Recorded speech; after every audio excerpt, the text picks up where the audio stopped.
बिस्मिल्लाहिर्रहमानिर्रहीम। अस्सलामुअलैकुम। कैसी है मेरी प्यारी प्यारी सी यूट्यूब फैमिली।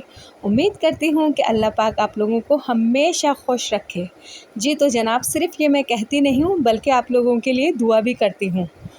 जी तो यहाँ पर तैयारी हो रही थी जनाब इफ़्तारी की, क्योंकि अल्हम्दुलिल्लाह आज आपको पता है रात को शब-ए मेराज थी और तकरीबन सभी लोग जागे होंगे, अल्लाह की इबादत की होगी। तो यहाँ पर भी कुछ ऐसे ही सीन है कि यहाँ माशाल्लाह माशाल्लाह सबका रोज़ा है, तो मैं बना रही थी इफ़्तारी। तो यहाँ देखिए फ्रूट चाट बनाकर मैंने तैयार कर ली थी। तो अच्छा क्या है कि फ्रूट चाट में मैं क्रीम ऐड नहीं करती, उससे मुझे लगता है कि थोड़ी-सी रनी हो जाती है। तो जब सर्व करने से बस तकरीबन 5 से 10 मिनट पहले मैं इसमें क्रीम ऐड करती हूँ, ताकि ये थोड़ी हेल्दी और यम्मी सी हो जाए। और साथ ही मैं बना रही थी जनाब यहाँ पर दही बूंदी, तो बहुत ही मज़ेदार बनती है। अच्छा घर में जब सबका रोज़ा हो ना, स्पेशली बच्चों का भी, तो बहुत दिल चाहता है कि उनके लिए कुछ स्पेशल किया जाए। और फिर ये होता है कि इफ़्तारी के बाद बिल्कुल भी हिम्मत नहीं होती, ना दिल चाहता कि खाना खाया जाए। तो मेरी कोशिश यही रहती है कि कुछ ऐसी चीज़ें बनाऊँ जो हेल्दी भी हों और बच्चों का पेट भी भर जाए। वरना मुझे यकीन करें, बच्चे माशाल्लाह बड़े हो रहे हैं, लेकिन मुझे टेंशन यही रहती है कि ये लोग बिल्कुल मतलब प्रॉपर डाइट नहीं लेते। अच्छा जो मेरे साहबज़ादे हैं सुफ़ियान और रज़ा, वो तो माशाल्लाह फिर भी थोड़ा सही खा लेते हैं, लेकिन जो मेरी साहबज़ादियाँ हैं ना, जो मेरी शहज़ादियाँ हैं हादी और मानी, वो तो बिल्कुल भी डाइट मतलब कुछ अगर वो ज़्यादा दिन मुझसे जो डांट खाती है ना, वो सिर्फ़ खाने के पीछे ही खाती हैं, क्योंकि उनका खाना ना खाने के बराबर है, आप यकीन करें बिल्कुल। और हादी और मानी बिल्कुल, उनका खाना ऐसा है कि बिल्कुल कोई 3 साल या 4 साल का बच्चा नहीं खाता, इस तरह वो खाते हैं। खैर मेरी तरह काफ़ी माँओं को ये शिकायत होगी, बट क्या करें, बच्चियाँ हैं, कभी प्यार से और कभी गुस्से से डील करना ही पड़ता है। अच्छा यहाँ पर दही में मैं मिला रही थी थोड़ी-सी मायोनीज़, इससे क्या होता है काफ़ी रिच सी और बड़ी यम्मी से ये दही बूंदियाँ बन के तैयार होती हैं। और इसमें बस थोड़ी-सी मैं काली मिर्च ऐड करूँगी और 4 टेबल स्पून के करीब मैं इसमें शुगर ऐड कर दूँगी, तो ये है मीठे दही बड़े हमारे रेडी हो जाएँगे। अच्छा मायोनीज़ डालने से क्या होता है कि काफ़ी थिक से और बहुत रिच से बनकर तैयार होते हैं। तो अगर आपने ये ट्राई नहीं किए तो ज़रूर ट्राई कीजिएगा, बहुत मज़ेदार बनते हैं ये। तो बस जनाब यहाँ का आज का व्लॉग मेरा कोई ख़ास स्पेशल रेसिपी का नहीं है, बस जो मैं इफ़्तारी बना रही थी तो बस वही मैंने आपके साथ सोचा शेयर कर लूँ। अच्छा यहाँ ही ये अब देखिए 1-2 दिन रह गए हैं, रजब का महीना भी ख़त्म हो जाएगा। और रजब का इतना बाबरकत महीना होता है, आपको पता है रजब ख़ास तौर पर अल्लाह का महीना होता है। तो इसमें कोशिश क्या करें ओके, अब ये जो महीने आ रहे हैं रजब तो हम अब बस 1-2 दिन के बाद है, ख़त्म हो जाएगा, फिर शाबान और फिर माशाल्लाह माशाल्लाह अल्हम्दुलिल्लाह रमज़ान आ जाएगा, जो कि अल्लाह पाक ने बंदों का महीना रखा है। तो बस जनाब कोशिश करें। अच्छा यहाँ थोड़ी-सी आपके साथ मैं कुछ बातें शेयर करूँगी, हो सकता है शायद आपके काम में आ जाएँ। तो जनाब देखिए रमज़ान आ रहे हैं, अब आगे शाबान का महीना आ रहा है और फिर रमज़ान है। तो हम क्या करते हैं कि हम अपने सारे काम डिले कर देते हैं। हम सोचते हैं कि नहीं जनाब, अगर हम डीप क्लीनिंग यानी कि घर की सफाई भी करेंगे तो रमज़ान में करेंगे और शॉपिंग भी करेंगे तो रमज़ान में करेंगे। तो मेरी एडवाइस अगर आप लें तो मैं तो ये कहूँगी कि जनाब आप रमज़ान को ही ईद समझिए और इस तरह अपनी प्रिपरेशन कीजिए कि आपकी डीप क्लीनिंग जो घर की होती है ना, वो सफाई भी आपकी कंप्लीट हो जाए। और स्पेशली शॉपिंग जो सबसे बड़ा मसला होता है, वो शॉपिंग भी आपकी रमज़ान से पहले ही कंप्लीट हो जाए। अच्छा मैं ये माइंड बनाती हूँ रमज़ान में, मेरी यही कोशिश रहती है कि अल्लाह पाक कुछ इस तरह मेरे लिए आसानियाँ पैदा कर दे कि मेरा हर काम रमज़ान से पहले ही हो जाए। और इस दफ़ा भी मैंने यही नियत करी है कि अल्लाह पाक मेरे सारे काम से मुराद शॉपिंग वग़ैरह, बच्चों की शॉपिंग, सबकी शॉपिंग और फिर डीप क्लीनिंग, घर की सफाई होती है, जो मेन सब ख़वातीन का मसला होता है वो घर की सफाई होती है। तो कोशिश कीजिए अभी से आप एक टाइम टेबल बना लीजिए। तो जो मैं करती हूँ वो आपके साथ शेयर कर रही हूँ। तो अभी से आप एक टाइम टेबल बना लीजिए, क्योंकि देखिए अभी पूरा महीना है शाबान का, ठीक है ना? रमज़ान का महीना भी पूरा बाकी है, तो शाबान का महीना पूरा बाकी है। तो हम इसमें अगर हम एक अपना वो बना लें ना टाइम टेबल, इस हिसाब से हमें काम करना है, तो यकीन करें रमज़ान में भी हमारे लिए बहुत आसानियाँ हो जाएंगी। और ईद तो माशाल्लाह फिर वाकई अल्लाह का इनाम ही समझ के हम इतने इंजॉय करके और ख़ुश होकर गुजारेंगे। तो बस जनाब, अगर आप मेरी एडवाइस पर अमल करें तो आप एक टाइम टेबल बना लीजिए। पूरा अभी शाबान का महीना बाकी है, तो आप उसमें डिवाइड कर लें कि आपको इतने दिन आपको शॉपिंग पे जाना है और इतने दिन में मुझे शॉपिंग कंप्लीट करनी है। अच्छा, फिर रह जाता है सबसे बड़ा ख़वातीन का जो अहम काम होता है जनाब, वो होता है घर की सफाई। क्योंकि हम चाहते हैं कि हम ईद पर हमारे गेस्ट आएँ तो हम हर चीज़ बहुत अच्छे से साफ़ करके, बहुत नई नई चीज़ें लगाएं, अच्छे से अपने घर को सजाएं। बेशक हर ख़वातीन का ही यही ड्रीम होता है, हर ख़वातीन यही चाहती हैं कि उनके साथ साथ उनका घर भी बहुत अच्छा लगे। लेकिन हमारी क्या प्रॉब्लम है, हम ऐन ईद वाले ही दिन ये ईद ऐन ईद पर ही ये सब क्यों करते हैं। अच्छा, मैं भी यही करती थी कि मैं ईद पर ही सब कुछ फ़ाइनल करती थी, लेकिन अब मैंने इसमें बिल्कुल अपना माइंड चेंज कर लिया। अब मैं चाहती हूँ कि रमज़ान को मैं ईद समझ के गुज़ारूँ।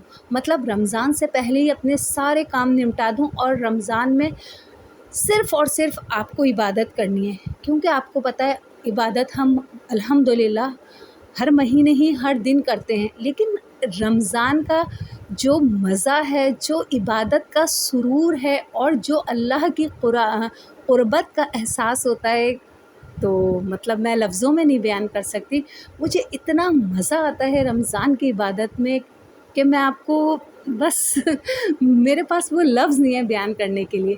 तो बस मैं यही चाहती हूँ कि मैं मेंटली भी और फ़िज़िकली भी बिल्कुल फ्री हूँ और बस अपने अल्लाह की इबादत करूँ। क्योंकि देखिए, ख़ास दिन होते हैं, ख़ास महीने होते हैं और जिनमें इबादत करने का आपको पता है, सहर का वक्त होता है, इफ्तार का वक्त होता है, कि एक कुदरती रूहानियत आपके अंदर होती है, उस घर में होती है।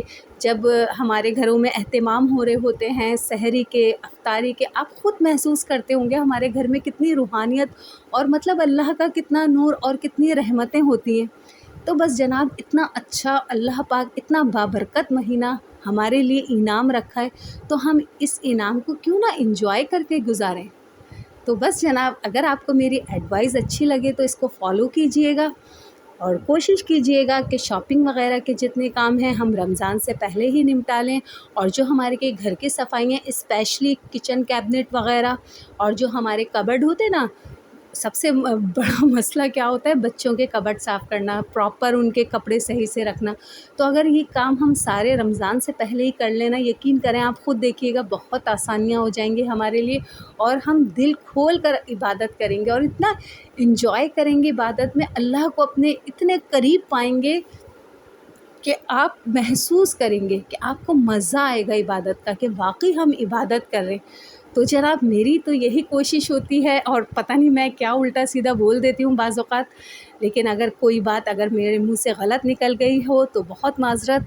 लेकिन मैं जो अपनी रूटीन थी आपके साथ शेयर करी, अगर आपको अच्छी लगे तो ज़रूर फॉलो कीजिएगा।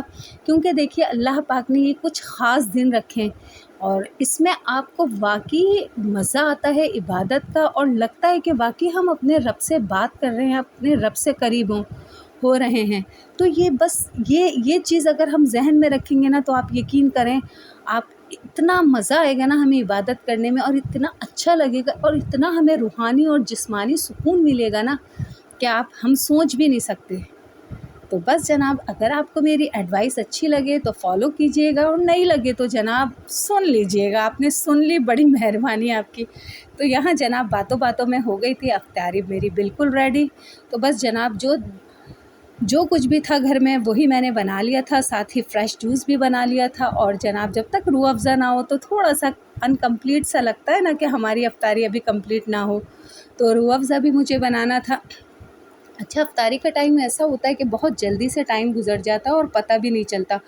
और माशाल्लाह इतना अच्छा रोज़ा गुज़रा कि मैं तो समझी शायद गर्मी कुछ ऐसा एहसास होगा, बिल्कुल भी ना मुझे लगा ना बच्चों का। तो बच्चों को भी यही आप ताकीद किया करें, क्योंकि देखिए, ज़िंदगी में तो हर कोई चाहता है कि बहुत ऐशो इशरत से हम ज़िंदगी गुजारें। और आजकल मीडिया ने बच्चों का जो माइंड है बहुत फॉरवर्ड कर दिया है और बच्चे ना चाहते हुए भी दीन से काफ़ी दूर हो रहे हैं। तो ये माँओं का काम होता है कि वो उनको समझाएं और उनको बताएं कि बेटा ये देखें, अगर हम यहाँ जितनी भी तरक्की कर लें, जितना भी आगे बढ़ जाएं, लेकिन एंड क्या होना है, एंड हमारा यही है कि हमें कब्र में जाना है। ये ज़िंदगी फ़ानी है, ख़त्म हो जानी है। तो हम क्यों ना ऐसे अमाल इकट्ठा करके रखें, ज़िंदगी के साथ साथ हम अपनी आखिरत की भी तैयारी करें। क्योंकि देखें जहाँ अगर आप एक जनरल सी बात है, अगर हमें कहीं किसी के घर जाना हो या कहीं ट्रैवलिंग पे जाना हो कुछ दिन के लिए, तो हम थोड़ा सा ही सामान ले जाते हैं, बहुत ज़्यादा नहीं ले जाते। लेकिन जहाँ हमें ज़्यादा जाना होता है तो वहाँ हम कितनी तैयारी से जाते हैं। तो बस जनाब ये ज़िंदगी भी बस चंद दिन की ज़िंदगी है, फ़ानी है, कब लम्हा गुज़रते ही आँख बंद हो जानी है, किसी को पता नहीं। तो आप बेशक मैं ये नहीं कहती कि आप बिल्कुल दुनिया से दूर हो जाएं, ऐसा तो कोई वली अल्लाह ही कर सकता है। लेकिन कोशिश ये क्या करें, जितना हो सके ज़िंदगी को इस्लाम के तरीक़ों से बताएं बच्चों को कि वो उस तरीके से गुजारें और उनको दीन से करीब करें और उनको बताएं कि बेटा ये जो इतना आप चाहते हैं कि हम आगे बढ़ें, तरक्की करें, हमारी ज़िंदगी जन्नत हो जाए, तो हम जन्नत के लिए कुछ तो कमाना पड़ता है ना, तो मेहनत तो करनी पड़ती है ना। तो बेटा ये तैयारी कीजिए ताकि वहाँ आपको जन्नत मिले, और वो तो ऐसी जन्नत होगी कि कभी भी ना ख़त्म होने वाली। ये ज़िंदगी की तो जितनी भी चीज़ें हैं, जितना भी आप किसी से आगे बढ़ जाएं, जितना भी आप तरक्की कर लें, लेकिन फ़ाइनली तो ये सब ख़त्म हो जाना है ना। लेकिन हम जो आखिरत के लिए जमा करेंगे वो तो हमारा हमेशा रहेगा। तो बस यही मेरे माइंड में भी यही होता है कि मैं दुनिया के काम में इतना उलझ जाती हूँ कि बाज़ औक़ात मुझे बिल्कुल टाइम नहीं मिल पाता कि मैं कुरान पाक खोलूँ या फिर मैं नमाज़ पढ़ूँ। लेकिन यकीन करना वो एक टाइम ही मेरे लिए इतना नालती हो जाता है, मैं अपने आप पर नालत भेजती हूँ कि मैं या मतलब मेरे पास टाइम नहीं है और फिर मैं तलबगार हूँ जन्नत की। तो ऐसा नहीं होता। ज़ाहिर सी बात है, अल्लाह पाक ने हर मेहनत पर इनाम रखा है, तो हम क्यों ना अपने रब को राज़ी करें और दुनिया के साथ साथ अपनी जन्नत भी कमाएं अपने रब को राज़ी करके। तो उम्मीद करती हूँ कि छोटी छोटी बातें, शायद कोई एक बात मेरी आपके दिल में उतर जाए। तो बस कोशिश कीजिएगा कि कोई राज़ी हो ना हो, अपने रब को राज़ी किया करें। दिखावे की ज़िंदगी बेकार होती है। अल्लाह पाक नियतों के हाल जानते हैं और अल्लाह पाक बहुत अच्छे से हमारी नियतों से वाकिफ़ है। तो बस जनाब अच्छा बोलिए, अच्छा सोचिए, कोई क्या करता है छोड़ दीजिए। तो बस जनाब ये थी मेरी आज की वीडियो। उम्मीद करती हूँ कि आपको पसंद आए तो प्लीज़ मेरी वीडियो को लाइक कीजिएगा, मेरे चैनल को सब्सक्राइब कीजिएगा और जनाब मुझे बता दिया करें कि ये आपको कैसी लगती है। अच्छा, जो मुझे कमेंट्स करते हैं और रेगुलर करते हैं उनका मैं दिल से शुक्रगुज़ार हूँ। अल्लाह पाक उन्हें हमेशा खुश रखे। अच्छा, इसमें से किसी की भी आपको अगर फुल रेसिपी चाहिए तो मेरे चैनल पर मौजूद है, आप विज़िट कर लीजिए। अच्छा, यहाँ पर देखिए जो सबसे बड़ा प्रॉब्लम होता है अफ्तार के बाद किचन का, तो देखिए देख रहे हैं ना जनाब, ये क्या हशर होता है किचन का। तो ये आपके सामने जनाब कितना मैसी सा किचन हो जाता है, लेकिन अल्हम्दुलिल्लाह जनाब फिर फ़ौरन से क्लीन भी हो जाता है। तो यहाँ पर किचन भी कर लिया था साफ़, और साफ़ सुथरा किचन आपको पता है कितना फ्रेशनेस फ़ील होती है ना। और अगर उलझन होती है अगर थोड़ा सा भी किचन फैल जाए, तो बस जनाब यहाँ भी किचन भी साफ़ हो गया था। और जनाब रोज़े के बाद, अफ्तार के बाद जो सबसे अहम चीज़ होती है वो चीज़ होती है मेरे लिए चाय। तो यहाँ पर चाय भी बनकर हो गई थी तैयार। अच्छा, चाय पीने से ना बड़ी चुस्ती सी आ जाती है और बड़ा फ्रेश सा आपका माइंड हो जाता है। तो बस जनाब यहाँ चाय भी रेडी हो गई थी जिसे हमने खूब एंजॉय करके पी। तो जनाब ये थी हमारी आज की वीडियो। उम्मीद करती हूँ कि आपको पसंद आए तो प्लीज़ लाइक कीजिएगा और मेरे चैनल को सब्सक्राइब कीजिएगा। तो मिलते हैं फिर नेक्स्ट वीडियो में, तब तक के लिए अल्लाह हाफ़िज़।